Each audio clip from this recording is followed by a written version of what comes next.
指纹侦办这个金华城的弊案，有咧分案追查这个盗窃秘密的人。台北地检署呢，声明讲，总共团5个记者到案，拢是证人的身份，其中包括三立的新闻叫马旭文，搁这个《镜周刊》的2个记者，lin传媒嘛有2个记者。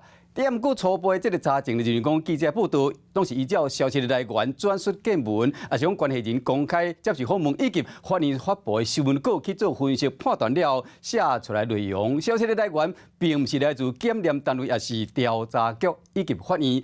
报道甲这个本案的这个惯证嘛有真侪无共款的所在。北检严正声明讲，依照目前查办的情形，侦办团队绝对无漏泄秘密的情形。请问消息来源是检方的吗？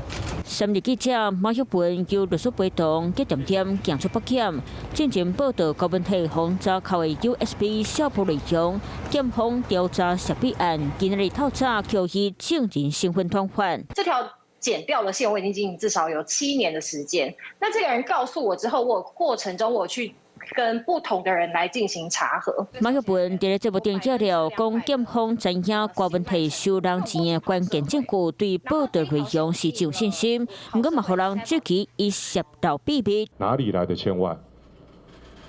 民众党内检方漏泄消息，违反侦查无公开关照，对这件代志，北检赶紧分他治案调查。另外，网络媒体lin传媒嘛因为报道检验查扣高文体的保险箱，总编辑含记者嘛以证人身份被约谈。不过，lin传媒发声明讲，绝对会做好家己工作，保护消息来源。2006年，联合报记者高连桥被告持脱英案出庭作证，讲因为新闻自由，继续讲消息的来源，却发现采法谈判引起讨论。当时某人提起司法生还，相关案例各国嘛捌拄过。纽约时报记者米勒因为报道美国前大使太太敢若是中情局特工身份涉弊案方调查，不过伊拒绝透露消息来源。当时洪判表示法庭封关18个月，同款引起言论新闻自由之称。